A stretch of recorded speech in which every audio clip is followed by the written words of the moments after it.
Bonjour à tous, c'est Nicolas Sarkozy. Vous êtes bien sur le Home Cinéman pour une critique. I won't allow this place to die for me.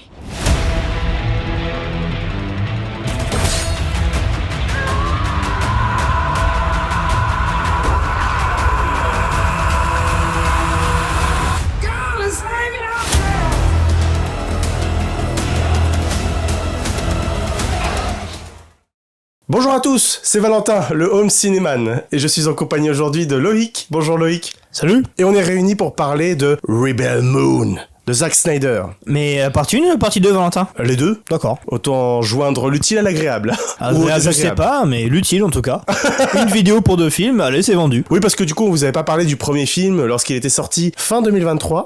Flemme. Oui, mais aussi bien dans les tops que dans les flops, ça va à rien. Et puis on n'avait pas voulu faire une vidéo dessus. Maintenant que la partie 2 est sortie, on s'est dit bah pourquoi pas. C'est ça. Donc, Et donc nous voilà aujourd'hui. Nous voilà pour vous parler de ces 2 parties de Rebel Moon. Du coup, je propose qu'on fasse la vidéo entièrement avec spoil.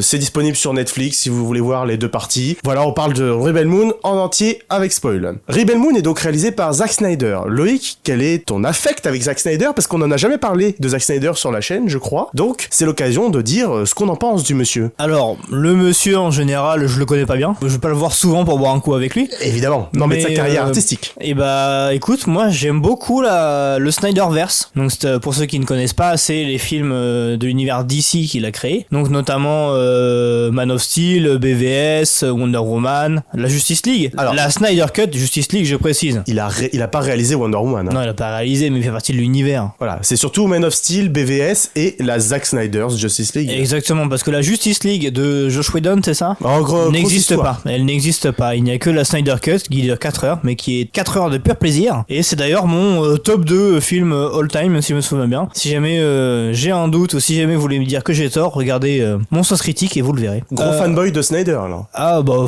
gros fanboy, je sais pas, j'ai pas vu d'autres films que ça. T'as pas vu d'autres films de Snyder? 300? Ah oui, du coup, oui. T'as vu 300? Après, je connais pas toute sa filmographie, mais oui, j'ai vu 300 et 302 du coup. T'as vu Watchmen? Oh oui, un sacré film aussi. Eh ben c'est lui aussi. Bah voilà, de bons films, comme quoi c'est un homme qui fait de bons films. T'as vu Sucker Punch? Non. Ah, attends. Oui, j'ai vu Sucker Punch. À chaque fois, je confonds avec Shutter Island. Ouais. Oula, ça a aucun rapport. Non, mais aucun rapport, mais je sais pas pourquoi, genre le nom, je sais pas pourquoi. Je connais pas sa filmographie par cœur, mais ouais, j'en ai vu quelques-uns, du coup, comme t'as dit, et j'en ai beaucoup aimé d'ailleurs. Mais j'ai beaucoup aimé notamment la Snyder Cut, du coup, qui est au moins dans mon top 3 all time. Donc voilà. Et toi, Valentin? Moi, j'aime bien Snyder en général. J'adore la trilogie, la Man of Steel, BVS et la Justice League. Moi, j'aime bien Snyder en général, mais je suis pas un fanboy adepte de ouf de son style. Parce que voilà, il y a le fameux ralenti à la Snyder. Il a un style très particulier et qui souvent déplaît parce que c'est une image très numérique, qui fait très fake souvent, hein, tous les mots sont importants. Ça veut pas dire que ça l'est. Mais c'est vrai qu'il a souvent ce style-là dans ses films qui déplaît beaucoup. Moi, ça me déplaît pas. De temps en temps, j'aime bien. 300, j'aime bien. Sucker Punch, j'aime bien. Watchmen, j'aime bien. Enfin voilà. Mais j'aime beaucoup sa trilogie qu'il a fait chez DC. Quel dommage qu'il n'ait pas pu continuer ce qu'il faisait. Parce que pour moi, c'était vraiment dans les meilleurs films de super-héros qu'on ait fait. En face de Marvel, c'était le concurrent parfait, quoi. C'était l'opposé de ce qu'on voulait voir chez Marvel. Donc, pour moi, il faisait exactement ce qu'on voulait voir dans des films de super-héros. Donc voilà, je regrette que Snyder est arrêté chez DC. Mais bon, c'est comme ça. Il a décidé, après qu'on lui ait octroyé le droit de faire sa Snyder Cut chez DC, il a décidé de partir chez Netflix. Parce que Netflix lui a offert, voilà, un gros contrat. On lui a dit chez Netflix, apparemment, tiens, tu vas pouvoir faire tout ce que tu veux, vas-y, lance-toi, fais-nous des trucs. Bon, bah, c'est typiquement ce qu'il faut pas dire à un mec comme ça, parce que chez DC et Warner, il était avec des producteurs qui lui disaient, attention, faut peut-être se calmer un peu là, faut peut-être se calmer un peu là. Là, le mec est en roue libre. Je viens de le dire, c'est un mec avec un style particulier, il faut un petit peu le contenir de temps en temps. Bref, chez Netflix, il a décidé de sortir Rebel Moon en 2 parties, qui est un film, un gros film de 4 heures, qui sort tout droit de son imaginaire, dirons-nous, qu'il a lui-même dit qu'il envisageait comme un Star Wars. C'est-à-dire qu'il a voulu faire son Star Wars. Bon, on en est loin quand même. Hein. Oui. Mais attends, moi je te coupe Valentin, mais t'avais pas dit en plus que justement il avait imaginé ça en 6 parties justement? Alors oui, il vient de le dire. Comme les 6 Star Wars originaux? Non. Parce qu'il y en a pas d'autres. Non, mais oui, apparemment il vient de dire dire qu'il avait prévu 6 films, mais bon, c'est pas fait parce que le deuxième vient de sortir, donc on verra si Netflix renchérit sur d'autres films. Est-ce qu'on en a vraiment envie?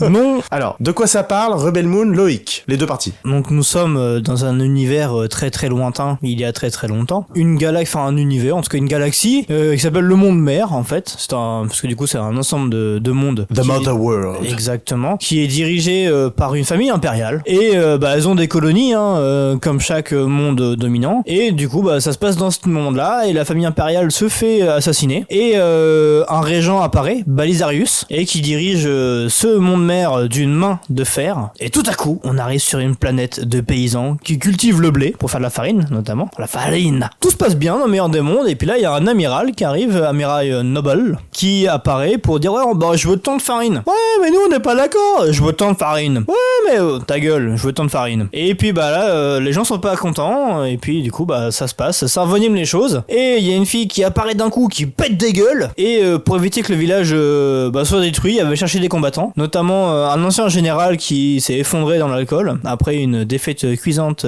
dans une bataille justement. Et un esclave qu'elle a libéré, une dame à 2 épées qui tue une araignée géante, 2-3 gars de la résistance contre le monde mère justement. Et puis voilà, résumé du 1. Et résumé du 2, et écoute, c'est ces pecnos rebelles justement qui se préparent à la guerre. Et il y a la guerre à la fin. La prochaine fois, tu me feras penser à dire résumé court. Tu me demandes de résumer, voilà, je résume bien. En plus, je mets de l'implication. Ah, mais c'est bien. Je mets de la tonalité. Mais tu vois, ce que je disais sur Snyder, il faut le contenir un peu. Là, c'est pareil. Finalement, tu ressembles à celui qui admire. Aux grands hommes de grandes idées, de grandes pensées, de grandes paroles. Et puis voilà. Et puis du coup, si je m'arrête pas, je vais jamais m'arrêter du coup. Donc, je laisse le bord à Valentin. Bon, on pourrait dire que Rebel Moon, en fait, c'est juste des paysans qui luttent contre un empire maléfique. Oui. Oui. Je vais essayer de pas mourir. Ce serait bien. Bon, le résumé très court fait. On va pouvoir passer à la suite. On va pouvoir passer à notre avis concernant ce gros film de 4 heures. Et donc Loïc, qu'as-tu pensé de Rebel Moon ? Et je fais full tir. Je suis vraiment mitigé sur les deux parties en général, parce que je suis mitigé sur le 1 puis sur le 2, donc au final en général ça reste mitigé. Déjà on peut poser tout de suite le fait que c'est vraiment un gros film de 4 heures et que les deux parties sont pas vraiment distinctes et que c'est les mêmes qualités, les mêmes défauts. C'est le même moule quoi. Ah oui, totalement. Oui, donc oui. On va pas se faire chier à dire ouais mais dans la partie 1 il y a nanana. Ça va être tourné ensemble justement. Si. Oui c'est ça oui. Ouais je suis mitigé vraiment sur l'ensemble. Il y a des points positifs, des points négatifs. Dans les points négatifs notamment le floutage sur les côtés, sur le fond, putain. Et puis voilà, après dans les points négatifs, ça reste, on va dire original parce que ça c'est pas tiré d'un livre et tout, mais on voit énormément les inspirations de Snyder, même de ses anciens films et même de son inspiration de Star Wars, comme tu disais justement. Mais on a vu quand même des bonnes choses, des mondes qui semblaient intéressants à explorer. J'espère qu'ils le seront à l'avenir. Et puis voilà, c'était un film devant lequel on s'ennuie pas forcément, mais on passe pas un super moment non plus quoi. Est-ce que tu vois ce que je veux dire, ou est-ce que tu vois pas ce que je veux dire? Ah, je vois. Et toi, Valentin, ton avis sur le film? Ouais, je suis d'accord avec toi. C'était sympa. Moi, j'ai vu beaucoup de gens cracher, détester le 1, le mettre dans les pires films de l'année, voire les pires films de la décennie. En vrai, moi, j'ai pas une aversion à ce point-là contre ces films-là, mais c'est vrai que ça casse pas 3 pattes à un canard, c'est parce que Snyder a fait de mieux, et c'est pas non plus un nouvel univers qu'on a grave envie d'explorer. J'espère en tout cas que si jamais il y a des suites directes ou indirectes à ce film, on ne restera pas basé sur la famille du personnage principal et qu'on explorera de nouvelles galaxies, de nouveaux univers en se détachant justement de la personnage principal, contrairement à Star Wars. D'accord. Voilà. Tu vas passer toute la vidéo à cacher Star Wars? Bon, en même temps, est-ce que ce serait pas justement un Star Wars de Netflix réalisé par Zack Snyder? Oui, c'est globalement comme ça que Snyder a vendu le film à Netflix. Donc, je vais faire mon Star Wars. Donc voilà, en soi. Oui. Alors pour partir là-dedans, tu vois, dans la première partie, il y avait pas mal de choses qui faisaient écho à Star Wars. Tu vois, la pseudo cantina. Oui. Oui. Même l'univers en général, voilà, qui est très SF. On n'a pas le côté fantastique, le côté conte que pouvait amener Star Wars dans ses débuts. C'est vrai que globalement, de toute façon, on est bien d'accord que ça n'arrive pas à la cheville, ça n'arrive pas au petit doigt de pied de la saga de George Lucas. Évidemment, bien sûr. Donc voilà, la déclaration je veux faire mon Star Wars, c'est du marketing, évidemment. Le Star Wars de Netflix, voilà, ça n'a rien à envier à Star Wars. Et puis voilà, tout en est éloigné, même dans le visuel, on le disait, c'est très numérique comme image. Alors on aime ou on n'aime pas, moi ça me dérange pas. Donc je vais pas être là, oh là là, c'est pas beau, oh c'est dégueulasse. Les CGI sont en globalité, ils sont pas horribles, voilà, c'est correct, j'ai envie de dire. Ouais, moi ça me dérange pas, moi j'aime bien. Et puis tu l'as évoqué, ça c'est vraiment incompréhensible. Sur les deux parties c'est le cas, on a une image, on a un plan, et en fait si on décalque tout le tour du plan, tout est flou. Bah ouais. L'image en fait se floute, plus notre œil avance vers les coins de l'écran, l'image se floute.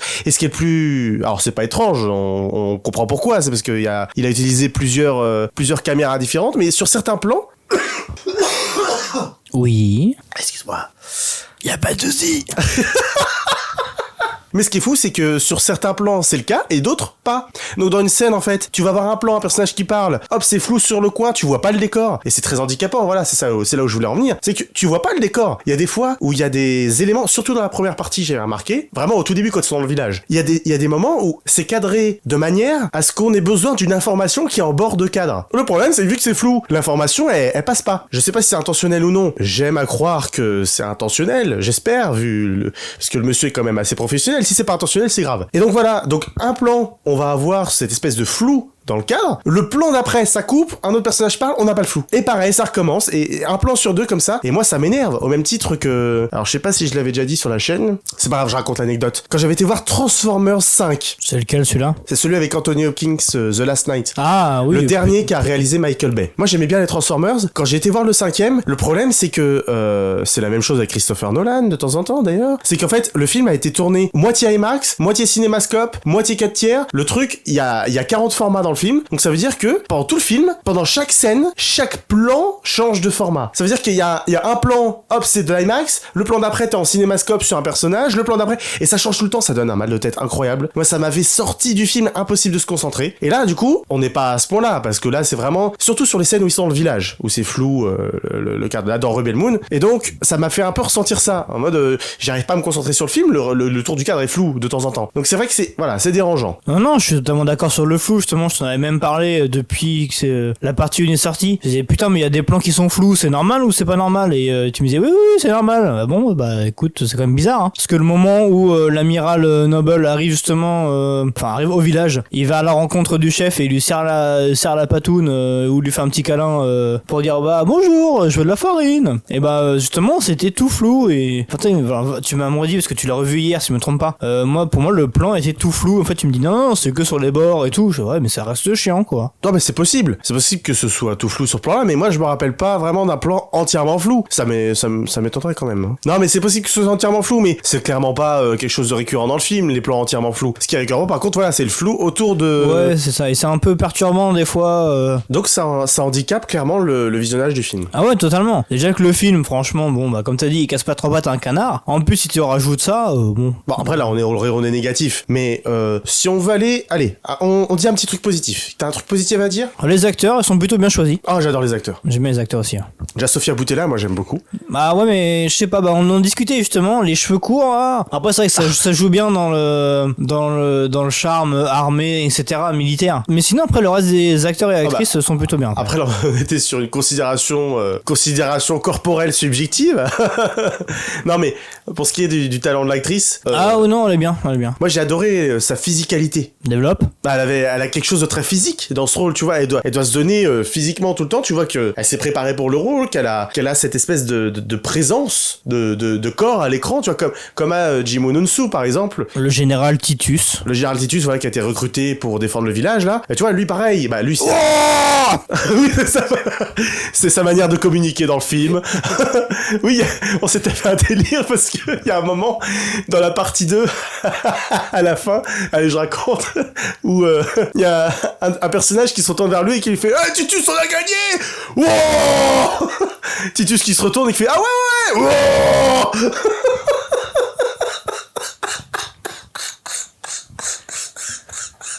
Allez, on a perdu Valentin. Ça fait penser au film The Northman, J'ai pas vu. où en fait c'est pareil, mais sur c'est des Vikings. Et en fait, pendant tout le film, pour communiquer, ils sont là. Hey, excès de testostérone. Bref, j'ai oublié où on en était. Les acteurs. Oui, les acteurs. Oui, bah voilà, j'ai bien aimé la physicalité de Sofia Boutella dans ce film, qui est, alors, je vais pas dire non habituel, mais par exemple dans La Momie, elle avait pas, voilà, cette présence à l'écran. Je trouve La Momie de Tom Cruise, avec Tom Cruise, hein, 2017. Oui, pour le Dark... Dark Universe. Ouais, c'était plutôt bien, je trouve. Rip au Dark Universe, Parce malheureusement. qu'il y avait quoi? Il y avait la momie dedans C'est et... tout. Il y avait Russell Crowe en Dr. Jekyll et Mr. Hyde. Merde. Je suis déçu.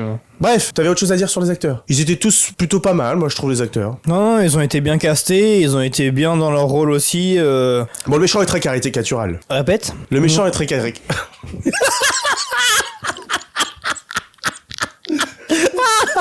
C'était sûr. C'était sûr. Et c'est même pas fait exprès. Allez, troisième essai. On attend le sportif français Valentin. Allez, c'est parti, on l'attend. Le méchant Ah, faux départ, on va recommencer. Donc Valentin, comment était le méchant? Alors oui, le méchant était très caricatural. Bravo. Le méchant était très caricatural. Le Bravo. méchant était... Le méchant était très caricatural. Ouais, je trouve que vraiment, voilà, l'antagoniste du film avait un côté très caricatural. Ouais. Oui, on avait compris, mais C'était développe maintenant. C'est une caricature assez caricaturale du De méchant, de l'antagoniste. Ouais, un antagoniste très caricatural. Très sombre, très dans la caricature justement Ouais. du méchant. Ouais, je dirais même caricatural quand même. Ouais, je suis d'accord, ouais. Insupportable. Tout ça pour dire que le méchant est très caricatural. Mais ce n'est pas grave parce que il y en a plein qui reprochaient au 1 et puis du coup qui vont le reprocher au 2, je pense, d'avoir, tu sais, une histoire trop simple, une histoire vue 15 000 fois. Tu disais tout à l'heure que c'était original. Non. Mais le fait que le film est une histoire trop simple ou non originale, moi je trouve pas ça très grave parce que le film se veut comme un divertissement et étant donné qu'il n'est pas à la hauteur d'un Star Wars par exemple, je pense que c'est pas très grave si l'histoire s'en tient ici. Et puis il y a quand même pas mal de background dans le film pour des personnages. Il y a quand même pas mal de lore, si on peut dire.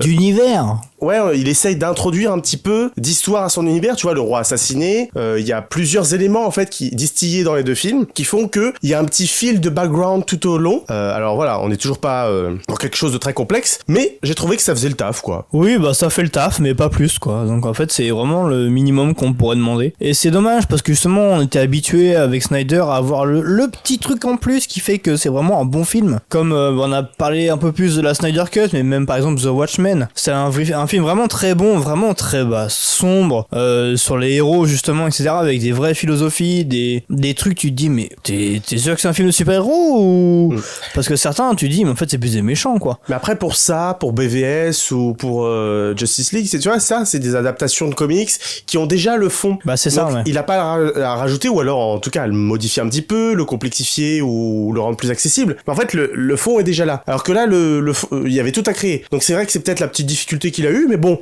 ça reste correct. Et il y a plusieurs petites choses, tu vois, qui sont regrettables, je trouve, dans Rebel Moon par exemple, tout ce qui tourne autour du robot, qui a la voix d'Anthony Hopkins d'ailleurs en VO. C'est pour ça que je voulais qu'on le regarde en VO parce que il y a la voix d'Anthony Hopkins. Ça, moi, J'avais même pas fait gaffe. t'as pas fait gaffe? Non. Bah le robot, t'as pas vu qu'il avait une voix assez, une voix de British. Non. Bah voilà, c'est Anthony Hopkins, la voix VO, la voix off du robot, enfin la voix du robot. Donc je trouve que c'est dommage parce qu'il y a eu un raté, je trouve, avec le robot. Il aurait pu développer un petit peu son histoire parce que dans le 1, dans la partie 1, il y a une scène au début où on nous expose ce personnage, où on se dit putain ça peut être intéressant, voilà un robot qui s'interroge sur sa vie. Bah d'ailleurs, Anthony Hopkins robot, ça fait penser à Westworld, une des meilleures séries de tous les temps. Et il y avait un truc à faire avec ça, tu vois, le robot, la conscience, qui du coup, le robot revient dans la partie 2, voilà, il est là pour casser... Il revient 5 minutes. Hein. Bien sûr, mais voilà, c'est un des problèmes. Je pense qu'il aurait pu développer un petit peu cette histoire avec le robot. Ouais, mais s'il avait pas envie de le faire, il le faisait pas. Et ben il l'a pas fait, mais c'est un petit peu dommage. Ah oui, totalement, oui. Tu vois, c'est un petit truc qui aurait pu... Ça aurait pu être un petit truc en plus à ranger aux qualités du film. Bah, c'est comme explorer d'autres mondes que les mondes où il y a les personnes en particulier que tu veux chercher, voir un peu plus. Oui, c'est vrai, on tous voit ces un peu plus personnages, quand ils sont dans l'espace ou même... Parce qu'en fait, on reste tout le temps sur la même planète ou presque, et du coup, On voyage un petit peu dans la partie 1 quand même. Oui, un petit peu, mais en fait, on n'en voit pas beaucoup, et c'est dommage, je trouve. Ouais. Mais après, on en voit un petit peu, mais c'est là aussi un autre problème, un gros problème, je trouve, des deux. Le film est lourd sur beaucoup d'aspects, notamment ceux-là. Ils vont sur une planète, dans la partie 1, ils vont sur la planète, elle trouve quelqu'un, elle l'embarque, elle va sur une autre planète, elle trouve quelqu'un, elle l'embarque. Et ça, voilà, c'est répété, ça a un côté très lourd, très procédurier, très répétitif aussi. Et il y a la même chose dans la partie 2, où il y a une scène de discussion, il y a un personnage qui commence à dire « Alors voilà, moi je viens de là, moi j'ai traversé ça, et machin. » On a la scène de flashback, le personnage finit, et il y a un personnage juste après donc le personnage d'à côté qui dit eh bien moi je viens de là et j'ai fait ça et voilà pourquoi je me bats. On a le flashback et donc on se dit bon bah ok, ils vont nous faire toute la table. Alors c'est pas désagréable, leur background est intéressant. Moi j'ai adoré voir le passé du personnage de Jim Onunsu par exemple. C'était sympa leur background et c'est ce qu'on demande, mais c'est que tu vois le procédé est lourd et un petit peu lourd quoi. On se dit on a très vite compris qu'ils vont faire le tour de la table et qu'on va avoir l'un après l'autre leur background bien gentiment, tu vois. Niveau du rythme c'est pas ouf pour les deux parties. Et les deux souffrent de ça, malheureusement. En parlant de background, justement, celui de Tarak était vraiment intéressant. Et comme tu l'as même notifié d'ailleurs, c'est que le monde de Tarak, du coup, semblait vachement bien. J'espère qu'on en verra un peu plus. Et j'espère que Snyder ira dans cette lancée, justement, si ça marche bien et que ça va dans les suites qu'il avait prévues, en tout cas, et que Netflix lui autorise à le faire. Ouais, il y avait des belles propositions, même. Il y avait des griffons, t'avais des trucs, c'était un peu new-yorkais londonien, un petit peu. Très Londres du 20e siècle, un peu. C'est ça, ouais, c'est ça. Avec des griffons en plus. Ouais, ça avait l'air d'être vraiment, tu dis waouh, c'est vraiment la technologie avec un peu de médiéval fantasy, c'est waouh, pas mal. Ouais, mais c'est vrai que c'est le genre de délire que sur le papier, je pense toi aussi, on aime bien quoi. Moi j'adore ce genre de film de SF, un petit peu aussi fantastique sur les bords, avec des propositions d'univers un petit peu barrés. C'est vrai que sur le papier, moi Rebel Moon, je suis censé adorer. Et j'adore pas, donc mais je déteste pas non plus. Tu vois par exemple ce qu'on disait là, voilà, découvrir ce genre de petits univers, hop, c'est sympa. Mais il y a trop de petits points qui font que je peux pas adorer, mais je déteste pas non plus. Tu vois, comme un truc tout con, je te le dis pendant le visionnage, t'as des fermiers, ils ont des technologies de malades, mais ils sont quand même obligés de s'occuper de leur champ avec les anciens outils qu'on a depuis l'Antiquité. Tu vois la pioche, comment on appelle ça, la fauche. Voilà, ils travaillent comme des esclaves. Non, alors, pas forcément comme des paysans du Moyen Âge. Mais c'est vrai que pour le coup, tu l'as pas dit, mais l'exemple que tu citais dans le film, c'est justement parce qu'ils ont des sortes de chariots en lévitation qui transportent justement des objets ou même des poids et tout. Bah la paille, tout ça quand il la ramasse dans le champ. Exactement, et en fait il a fait la remarque Valentin parce que justement juste après on voit les sacs de farine qui ont été faits avec le blé et ils portent les sacs de farine à main. Ouais, ils ont l'air de peiner, ils sont là, c'est trop lourd. Mais pourquoi ils font ça? Ils ont les trucs et tout. Après bon bah voilà, c'est pas grave, ça leur montre aussi leur implication physique et... Non mais c'est pour dire que le film est un peu bancal sur pas mal de choses, genre ça, tu vois, tu dis un univers comme ça, t'as pas à te faire chier dans le champ à le faire à la main. Mais peut-être que le chariot était déjà pris pour quelque chose, je sais pas, il y a peut-être forcément une excuse logique, on va dire. Bon, mais tu voilà. vois ce que je veux dire, c'est pas Oui, totalement. C'est parce qu'il fallait qu'on ait l'image du fermier qui bosse dans le champ, et ça nous a d'ailleurs permis d'avoir un magnifique plan au ralenti de Jim Onunsu, torse nu, qui boit un petit coup d'eau. Il était pas torse nu. Si, après sa dure journée de labeur, tout transpirant, les muscles au soleil, en train de boire un bon coup.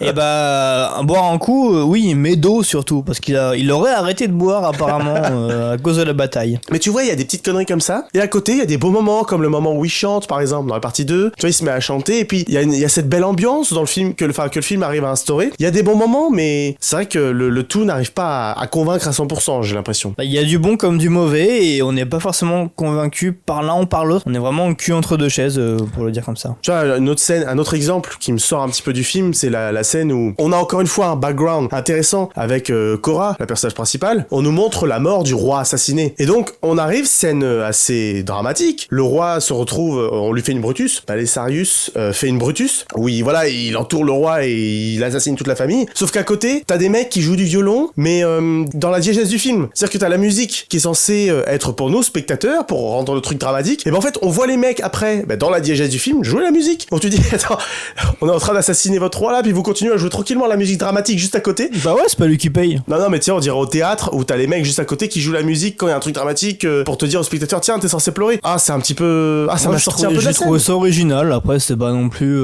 C'est pas ce qui m'a dérangé le plus dans la scène, tu vois. C'est plutôt. Ils ont tué le roi et la reine. Cora doit tuer la princesse. Et puis, ils arrêtent Cora. Et puis, ils défoncent les soldats qui veulent l'arrêter. Et puis, ils la laissent partir. Oui. Genre, vraiment, il a pas un flingue sur lui, un truc comme ça avec son uniforme, pour lui dire non, en fait, tu pars pas ou on l'arrête. Non, il la laisse partir tranquillement. Et ce qui m'a c'est ce qui a fait bizarre, parce qu'au final, au début du 1, si je me trompe pas, ils sont surpris justement de la voir, de savoir qu'elle est encore vivante, alors qu'ils savent qu'elle est vivante, parce que c'était il y a 2 saisons qu'elle est arrivée, et en fait, elle est censée juste s'être enfuie, donc elle est pas morte officiellement. Mais là, elle est là en fait, elle est vivante. Bah ouais, les gars, vous le savez en plus, ça fait 2 saisons. Si c'est le même système de saison que nous, bah ça fait 6 mois. Sinon, c'est différent, mais dans tous les cas, ça fait 2 saisons qu'elle est là. Ils savent qu'elle est vivante et elle s'est enfuie. Les gars, ils abusent quoi. C'est comme le méchant qui est censé être mort, en fait il est pas mort. Je veux dire, Cora, tu connais un peu les technologies qu'a l'Empire, t'as été dans l'Empire. Bah normalement t'es censé les connaître. Donc là quand tu dis oh là là mon dieu, comment il a fait pour revenir, bah tu devrais connaître la technologie qu'ils ont utilisée pour le faire revenir. Tu devrais savoir que bon, c'est possible, en tout cas tu devrais pas tomber des nues. C'est impossible. Ouais. Bon après, plein de petites conneries comme ça qu'il faut que bon, ça comme à la fin, la toute fin de la partie 2 où il y a l'affrontement final qui est très divertissant. Moi j'ai bien aimé globalement l'affrontement final. Oui. Mais tu vois à la fin, tu te dis bon, vous avez attaqué le village, vous voulez garder la farine, au final on se dit ah bah non, finalement on va tout péter. Mais bon, à la toute fin, t'as les paysans qui font ouais bon bah on se donne rendez-vous à la saison prochaine. Il y aura pas de saison prochaine, hein, vu comment le champ est totalement dévasté par tous les vaisseaux qui ont explosé, toutes les bombes qui ont explosé. Bon, ça m'étonnerait que le village puisse continuer à prospérer dans ce coin-là. On va plutôt partir à la chasse, hein. Ouais, je pense que là, voilà, tu vois, plein de petites conneries comme ça qui font bon, c'est un peu dommage. Et puis même en général, voilà, pas très convaincant. Même ça m'a fait rire quand il y a une des personnages qui a été recrutée pour sauver le village qui meurt et que il y a un gamin qui va avec elle et qui pleure. Et, oh là là, mais vous la connaissez pas. Et c'est aussi un petit problème du film, c'est que finalement les personnages qu'on a rencontrés dans le 1 qui viennent sauver le village dans le 2, on s'est pas vraiment attaché à eux. Il y a eu le tunnel de background que je mentionnais tout à l'heure au milieu de la partie 2, mais on les connaît pas vraiment, on n'est pas super attaché à eux parce que le principal des 2 parties c'est sur Cora et sur son mec. Ouais, mais je suis pas d'accord justement parce que dans les rebelles qui ont été engagés justement pour sauver le village, bah comme tu dis, bah Némésis, la dame aux épées là justement, bah on n'a pas vraiment d'affect pour elle. L'autre femme, on pas vraiment non plus, j'ai même oublié son nom, tu vois, c'était une des rebelles je crois. Alors que contrairement à Tarak ou à Titus, tu vois, on est un peu plus attaché parce que du coup on les voit un peu plus. Ils parlent un peu plus, ils sont un peu plus drôles ou même un peu plus dramatiques. Mais je dis pas qu'il y avait rien du tout. Mais voilà, c'est vrai que bah tout le monde, on n'a pas la même attache pour tout le monde. Et pour le coup, comme tu dis, la Némésis avec le gamin, bon, on a vu des fois des petits échanges de regards, machin, un truc comme ça, et ils rigolaient. C'est très faible. Ah mais oui, mais c'est faible. Mais, non, mais je dis pas qu'il y avait rien du tout. C'est pas ce que j'ai dit du tout. J'ai dit que c'est vrai qu'on n'est pas des plus attachés à ces personnages-là, donc quand on voit le gamin aller pleurer vers elle, on se dit bon, tu la connais pas, je suis même sûr que tu sais pas comment elle s'appelle. Enfin, c'est bien beau, elle a donné sa vie pour le village, ok. Mais bon, même nous spectateurs, c'est un petit problème aussi, c'est que quand elle meurt, on se dit pas oh merde. Tu vois, on se dit bon bah. Non, moi j'étais content, j'aurais dû parier dessus d'ailleurs, parce que je lui ai dit tiens regarde là, elle meurt. Mais non, elle va pas mourir. Bah tiens, elle est morte. Voilà, c'est tout. Bravo Nostradamus. Merci. Applaudissez dans les commentaires s'il vous plaît. Ouais, j'avais prédit aussi que le mec de Cora il allait mourir et il est mort. Hein. Ouais, bon, applaudissez pour nous deux. Voilà. Bon, voilà, est-ce que tu as autre chose à rajouter? Allez le voir. Enfin, allez le voir. C'est pas au cinéma. Mettez-vous dans votre canapé, allumez votre télé, et puis c'est parti. Ça d'ailleurs, c'est la dernière chose que je voulais dire aussi, c'est que quel dommage aussi, même si on n'aime pas le film, voilà, je pense qu'il y aurait peut-être eu une meilleure expérience au cinéma quand même. En IMAX, ça aurait pu tuer. Ça aurait peut-être pas tué, mais ça aurait peut-être pu améliorer un minimum l'expérience avec le gros son, le grand écran. Ouais, IMAX, je suis sûr. Au cinéma, au cinéma, ouais, ça aurait pu être un bon truc. En plus, l'introduction de ce film-là, avec le tout doom, justement, se faisait bien par rapport aux musiques du film, justement, ça c'était bien mis. Mais ouais, au cinéma, ça pourrait être sympa. Vu que le film est beau dans les couleurs et tout, mais ça fait pas un film non plus. Puis, toute la bataille finale au cinéma, ça aurait pu être un petit peu plus impressionnant que sur la télé, même si on a une bonne télé, un petit système son, bon, c'est pas. Ça reste, moi, je trouve dommage qu'on l'ait pas vu sur le grand écran. Voilà, après, ça n'aurait pas sauvé les 2 films, ça aurait pas rendu ça incroyable, ça aurait été une meilleure expérience quand même. Et peut-être que la Snyder Cut ira au cinéma. J'espère un jour. Donc voilà, pour conclure, moi j'ai pas détesté, c'était des films sympas, mais un petit peu mineurs dans la carrière de Snyder, c'est dommage. Ouais. Et puis sur Netflix, donc on les aura sûrement pas en Blu-ray, ou peut-être un jour, mais enfin voilà, ça va rester des films dans leur substance mineure, dans leur exploitation mineure, et dans la carrière de son réalisateur mineure. Et c'est dommage, parce qu'il y avait un potentiel, il y avait quelque chose à faire. Donc voilà, après c'est pas une catastrophe totale, on a vu bien pire cette année, c'est pas du tout dans le pire de cette année, ni de l'année dernière, ni... Non, voilà, c'est clair. Donc regardez-le sans problème, vous passerez un bon moment, j'oserais dire, mais voilà, vous ennuierez pas, et c'est un film plutôt sympa à regarder. C'est dommage, c'est un film du catalogue, quoi. Tu vas regarder ça vite fait un soir, et puis tu l'auras oublié l'oublie le lendemain, quoi. Nous, on l'oubliera pas parce qu'on aime Snyder, mais bon, C'est pas le cas de tout le monde. c'est ça. Eh bien, merci Loïc de m'avoir accompagné encore une fois sur cette vidéo. Bah, je t'en prie. N'hésitez pas à vous abonner à cette chaîne si vous avez aimé notre contenu. N'hésitez pas à aller voir nos autres vidéos, à laisser un pouce bleu et des commentaires. Et puis, nous vous souhaitons une bonne journée, soirée. Et puis, à la prochaine. Salut! Salut!